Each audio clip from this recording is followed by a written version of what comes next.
Assalomu alaykum qadrli tomoshabinlar. Bugungi videomiz har bir nafaqaxo'r uchun, nafaqat nafaqaxo'rlar, balki ularning farzandlari, yaqinlari uchun ham nihoyatda muhim axborot bilan to'la bo'ladi. Buni bemalol aytishim mumkin. Agar ushbu videoni oxirigacha diqqat bilan tomosha qilmasangiz, juda muhim imkoniyatni qo'ldan boy berishingiz yoki hatto moliyaviy muammolarga duch kelishingiz mumkin. Shuning uchun hoziroq videoga like bosing va kanalimizga obuna bo'lishni unutmang. Chunki bu yerda siz faqatgina dolzarb va foydali ma'lumotlarni topasiz. Bugun biz 1 maydan boshlab nafaqalarga oid qonunchilikdagi jiddiy o'zgarishlar haqida batafsil gaplashamiz. Ya'ni pensiyalar bo'yicha 1 maydan boshlab hamma narsa yangicha bo'ladi. Sarlavhasi ostida qanday yangiliklar yashiringanini birgalikda o'rganamiz. Bu o'zgarishlar millionlab insonlarning hayotiga bevosita ta'sir qiladi va ularni chuqur tushunish juda muhimdir. Avvallari nafaqalar ko'pincha qat'iy belgilangan tizim bo'yicha hisoblanar edi. Masalan, ish staji va ish haqi bo'yicha nafaqalar ma'lum bir formulalar asosida berilar. Har qanday o'zgarishlar faqatgina hukumat qarorlari bilan kamdan kam holatlarda amalga oshirilardi. Ko'pincha nafaqa miqdorini qayta hisoblash yoki ma'lum bir imtiyozlarga erishish uchun pensiya jamg'armasi bo'limlariga borib, uzoq navbatlarda turishga, ko'p hujjatlar yig'ishga to'g'ri kelardi. Bu jarayonlar ko'plab nafaqaxo'rlar uchun charchatuvchi va murakkab bo'lib tuyulardi. Ayrim holatlarda esa insonlar o'zlariga tegishli bo'lgan qo'shimcha imtiyozlardan, masalan, oilaviy ahvol yoki sog'lig'i bilan bog'liq maxsus to'lovlardan bexabar qolishardi. Chunki axborot yetib borishi qiyin edi va tushuntirish ishlari yetarli darajada olib borilmasdi. Endi esa 1 maydan boshlab vaziyat tubdan o'zgaradi. Prezidentimizning yangi qarorlari va hukumatning tegishli qo'nunosti hujjatlariga asosan nafaqa ta'minoti tizimida keng qamrovli va strategik o'zgarishlar joriy etilmoqda. Asosiy yangiliklar quyidagilardan iborat. Birinchidan, barcha turdagi nafaqalar, ya'ni yoshga doir, nogironlik va boquvchisini yo'qotganlik nafaqalar uchun umumiy miqdor oshiriladi.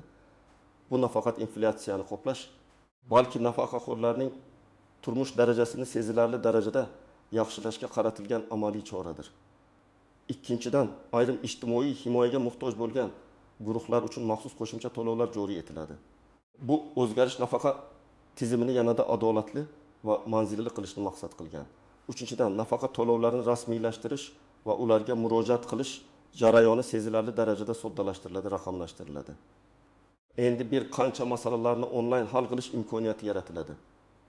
To'rtinchidan, nafaqa fayllarini va hisob-kitoblarni muntazam ravishda avtomatik tekshirish tizimi joriy etiladi.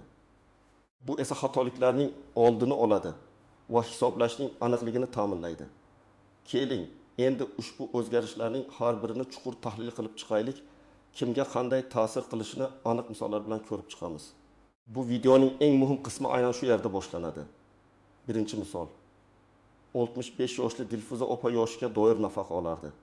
Uning nafaqa miqdori avvaliga masalan 1500 so'm edi. Bu pul uning kundalik ehtiyojlari, oziq-ovqat, kommunal to'lovlar va eng zarur dori-darmonlarni qoplashga zo'rg'a yetardi.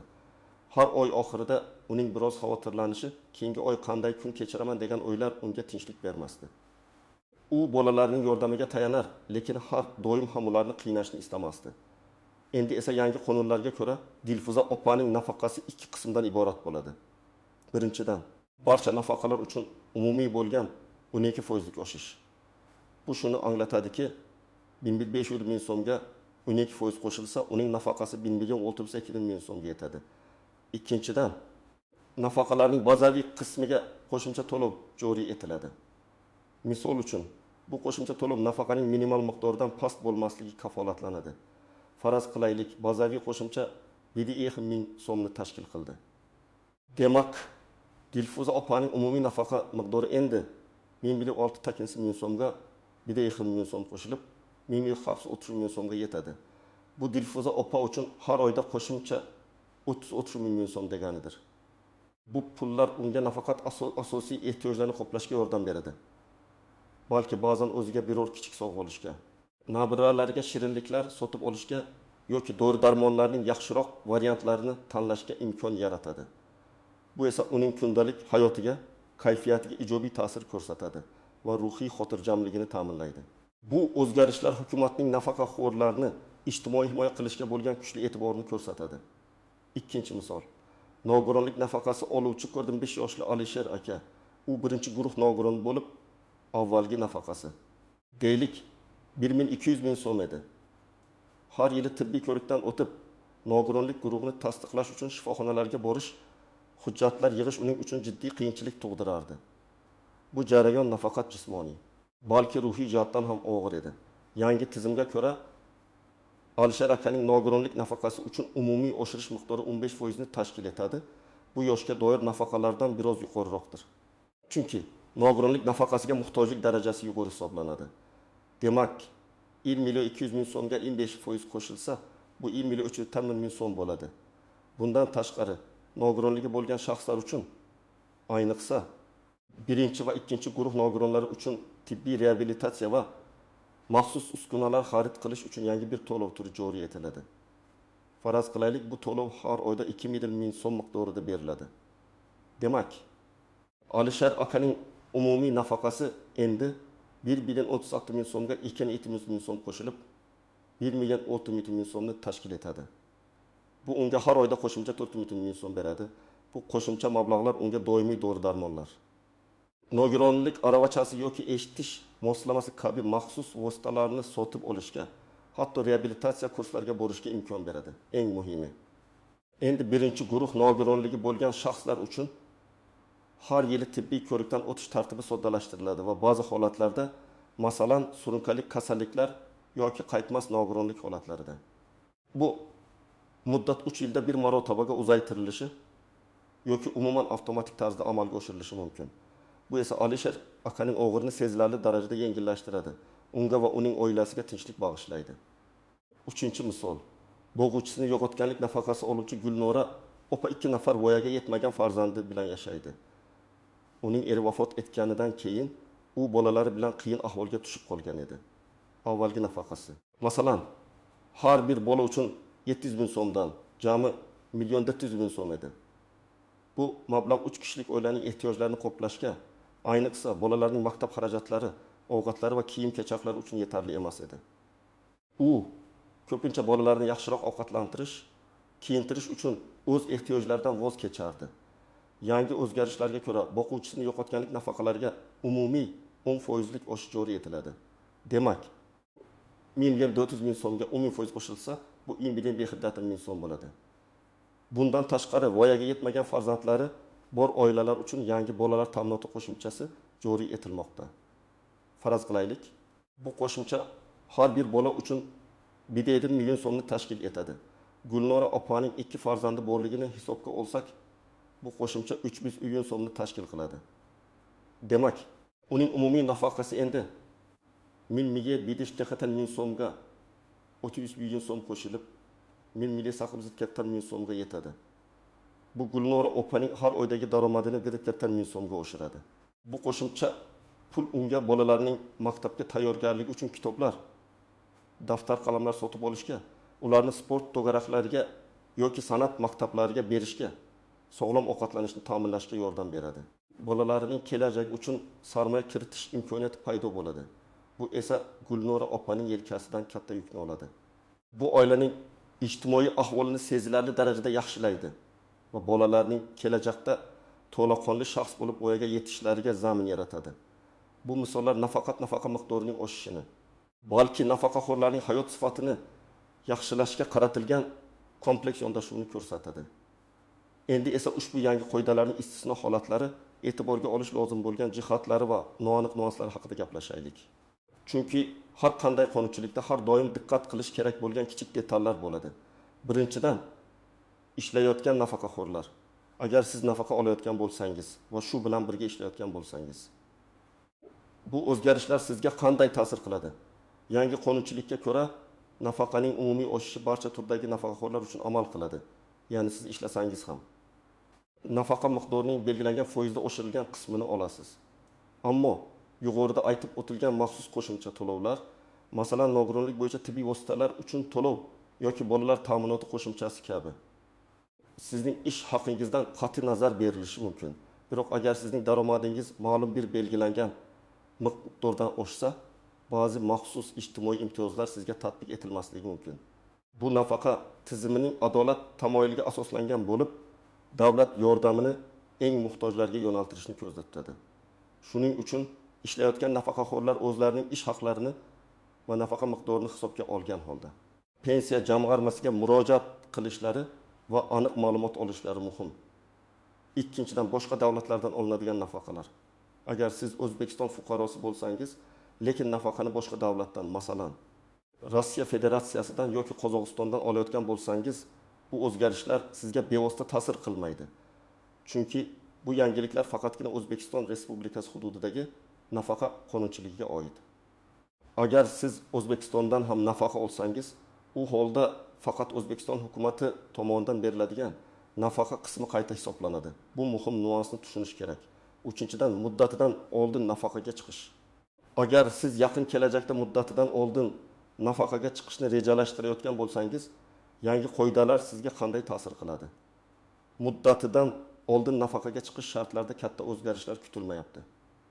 Lekin nafaqaning hisoblash formulalariga kiritilgan yangiliklar, masalan, o'rtacha ish haqi hisob kitobi yoki ish staji uchun beriladigan ball tizimi agar joriy etilsa, sizning nafaqa miqdoriga ijobiy ta'sir ko'rsatishi mumkin.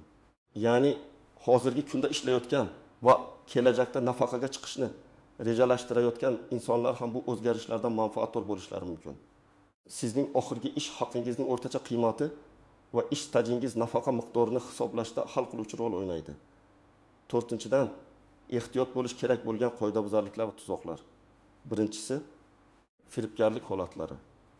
Har doim shuni yodda tutingki, davlat organlari hech qachon sizdan SMS orqali bank kartangiz raqamini, parolini yoki boshqa maxfiy ma'lumotlarni so'ramaydi. Agar sizga yangi nafaqa to'lovlari bahonasida shunday so'rovlar kelsa, darhol shubhali xabarni o'chiring va hech qanday ma'lumotni bermang. Bunday vaziyatda pensiya jamg'armasining rasmiy aloqa markaziga yoki banklaringizga murojaat qiling. Firibgarlar aynan shunday muhim o'zgarishlar davrida faollashadi. Ikkinchisi, hujjatlardagi kamchiliklar. Ba'zi nafaqaxo'rlar pensiya jamg'armasidagi shaxsiy ma'lumotlari yoki ish staji bo'yicha hujjatlarda nomuvofiqliklar mavjudligini bilmasliklari mumkin. Bu esa nafaqani qayta hisoblashda kechikishlarga yoki xatoliklarga olib kelishi mumkin. Shuning uchun o'z hujjatlaringizning tartibli ekanligiga ishonch hosil qiling. Uchinchisi, avtomatik yoki murojaat orqali. Shuni tushunish kerakki, nafaqa miqdorining umumiy oshishi ko'pchilik hollarda avtomatik tarzda amalga oshiriladi va buning uchun sizdan hech qanday qo'shimcha harakat talab qilinmaydi. Ammo yuqorida sanab o'tilganidek, bolalar ta'minoti qo'shimchasi yoki nogironlik bo'yicha maxsus to'lovlar kabi ayrim maxsus imtiyozlar uchun pensiya jamg'armasiga murojaat qilish talab qilinishi mumkin. Shuning uchun o'zingizga tegishli bo'lgan barcha imtiyozlarni aniqlashtirish uchun aloqaga chiqishdan erinmang. Beshinchidan, noaniq nuanslar. Nafaqaning bazaviy va umumiy qismi oshirish qanday hisoblanadi? Odatda oshirish umumiy nafaqa miqdoriga nisbatan foizlarda hisoblanadi. Lekin ba'zan davlat minimal bazaviy nafaqa miqdorini belgilab, undan past bo'lgan nafaqalarni o'sha miqdorga ko'tarishi mumkin. Bu ayniqsa kam ta'minlangan nafaqaxo'rlar uchun juda muhimdir. Yangi qonunchilik aynan mana shu minimal bazaviy ta'minotni kuchaytirishga qaratilgan. Bu nafaqaxo'rning pensiya ta'minotida ma'lum bir xavfsizlik yostig'ini yaratadi. Inflyatsiya va real o'sish. Nafaqaning o'sishi albatta quvonarli hol, lekin inflyatsiya fonida uning real xarid qobiliyatini tushunish muhim. Hukumat nafaqaxo'rlarning turmush darajasini oshirishga intilmoqda. Shu bois oshirish miqdori nafaqat inflyatsiyani qoplashi, balki real daromadni ham oshirishi kerak. Bizning misollardagi kabi qo'shimcha to'lovlar aynan shu maqsadga xizmat qiladi. Kelajak istiqbollari. Bu o'zgarishlar bir martalikmi yoki ular nafaqa tizimini doimiy ravishda takomillashtirishning boshlanishimi? Odatda bunday kompleks o'zgarishlar uzoq muddatli strategiyaning bir qismi bo'ladi va kelajakda ham nafaqa tizimini zamon talablariga moslashtirish bo'yicha ishlar davom ettiriladi. Bu esa bizga nafaqa tizimining barqaror rivojlanishi haqida umid beradi. Endi esa eng muhim qismga, amaliy maslahatlarga o'tamiz. Xo'sh, siz ushbu videoni tomosha qilganingizdan keyin nima qilishingiz kerak? Qanday aniq qadamlar tashlashingiz lozim? Birinchi qadam, o'zingizning nafaqa ma'lumotingizni tekshiring. Siz bunga befarq bo'lmasligingiz kerak. Irmaydan keyin birinchi navbatda. Nafaqangiz bank kartasiga tushganda yoki pochta orqali olganingizda uning miqdoriga e'tibor bering. Miqdor oshganiga ishonch hosil qiling. agar siz onlayn imkoniyatlardan foydalanuvchi bo'lsangiz, yagona interaktiv davlat xizmatlari portali orqali o'z nafaqa hisob kitoblaringizni tekshirishingiz mumkin. Bu portalda shaxsiy kabinetga kirib, nafaqa to'lovlari tarixini va joriy hisoblash ma'lumotlarini ko'rish imkoniyati mavjud. Agar internetdan foydalanishga qiynalsangiz, yaqinlaringizdan yordam so'rang. Yoki shaxsan pensiya jamg'armasining hududiy bo'limlariga murojaat qilib, o'z ma'lumotlaringizni aniqlashtirishingiz mumkin. Faqatgina rasmiy idoralarga murojaat qilishni unutmang. Ikkinchi qadam. Agar siz o'zgarishlarni sezmasangiz yoki nomuvofiqlik topsangiz, darhol harakat qiling. Agar siz nafaqa miqdorida kutilgan oshishni ko'rmasangiz yoki u sizga aytilgan miqdordan kam bo'lsa, vahima qilmang. Bu shunchaki texnik xato bo'lishi mumkin. Sizga pensiya jamg'armasining hududiy bo'limiga murojaat qilish tavsiya etiladi. O'zingiz bilan pasportingizni, nafaqa guvohnomangizni va agar mavjud bo'lsa, so'nggi nafaqa to'lovi haqidagi ma'lumotnomani olib boring. Mutaxassislar sizning holatingizni tekshirib, sababini aniqlaydi va zarur choralar ko'radi. Ba'zan qo'shimcha hujjatlar talab qilinishi mumkin.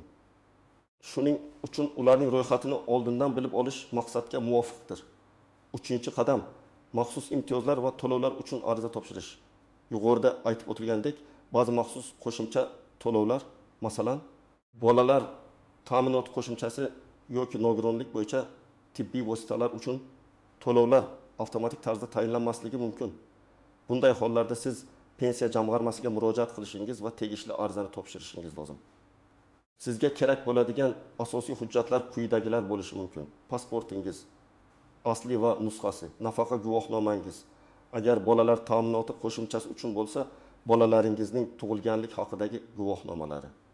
Agar nogironlik bo'yicha maxsus to'lovlar uchun bo'lsa, nogironlikni tasdiqlovchi tibbiy xulosa, Vrahlik mehnat ekspert komissiyasining xulosasi va agar mavjud bo'lsa, tibbiy vositalarni sotib olganligingizni tasdiqlovchi cheklar yoki hisob fakturalar, bank hisob raqamingiz ma'lumotlar, karta raqami yoki hisob varaq raqami. Barcha hujjatlarni to'liq va tartibli qilib tayyorlab borish jarayonini tezlashtiradi. 4-qadam, yangi raqamli xizmatlardan faol foydalaning. Hukumat nafaqa tizimini raqamlashtirishga katta e'tibor qaratmoqda. Bu sizning vaqtingizni tejash va qog'ozbozlikni kamaytirish uchun ajoyib imkoniyatdir. Yaqin kelajakda yoki hatto hozir ham My.Bongagov.uz portali orqali nafaqa miqdorini tekshirish, ayrim turdagi ma'lumotnomalarni olish yoki hatto nafaqa hisob kitobini oldindan bilish imkoniyati yaratilgan. Elektron pochta orqali pensiya jamg'armasiga murojaat qilish yoki rasmiy veb-sayt orqali savollar berish ham mumkin. Bu xizmatlardan foydalanishni o'rganish orqali siz ko'plab qulayliklarga erishasiz. 5-qadam, doimiy ravishda axborot bilan tanishib boring. Pensiyalar qonunchiligi o'zgaruvchan bo'lishi mumkin. Shuning uchun doimiy ravishda rasmiy manbalardan, masalan, O'zbekiston Respublikasi Pensiya jamg'armasining rasmiy veb-saytidan, yagona interaktiv davlat xizmatlari portalidan yoki ishonchli yangiliklar portallaridan ma'lumot olib boring. Kanalimizga obuna bo'lish orqali ham siz doimiy ravishda muhim yangiliklardan boxabar bo'lib turasiz. Shuningdek, mahallangizdagi ijtimoiy himoya bo'limlarining e'lonlariga ham e'tibor bering. Aziz tomoshabinlar, ko'rib turganingizdek, ilmaydan boshlab nafaqa tizimida haqiqatan ham katta va ijobiy o'zgarishlar joriy etilmoqda. Bu o'zgarishlar nafaqaxo'rlarning hayotini yanada yaxshilashga, ularga qo'shimcha moliyaviy yordam berishga va eng muhimi, ularning jamiyatimizdagi munosib o'rnini ta'minlashga qaratilgan. Bu shunchaki nafaqa miqdorining oshishi emas, balki davlatimizning o'z oqsoqollariga, keksa avlod vakillariga bo'lgan chuqur hurmati va g'amxo'rligining amaliy ifodasidir. Ushbu video sizga nafaqa tizimidagi yangiliklarni tushunishga va qanday qadamlar tashlash kerakligini aniqlashga yordam berdi. Agar sizda savollar tug'ilgan bo'lsa, iltimos ularni videoning izohlar qismida yozib qoldiring. Men va jamoamiz ularga javob berishga harakat qilamiz. Shuningdek, ushbu video sizga foydali bo'lgan bo'lsa, unga like bosishni unutmang va kanalimizga obuna bo'ling. Chunki sizning qo'llab-quvvatlashingiz bizga yanada ko'proq foydali va muhim ma'lumotlarni tayyorlashga ilhom beradi. Sog', salomat bo'ling va keyingi videolarda ko'rishguncha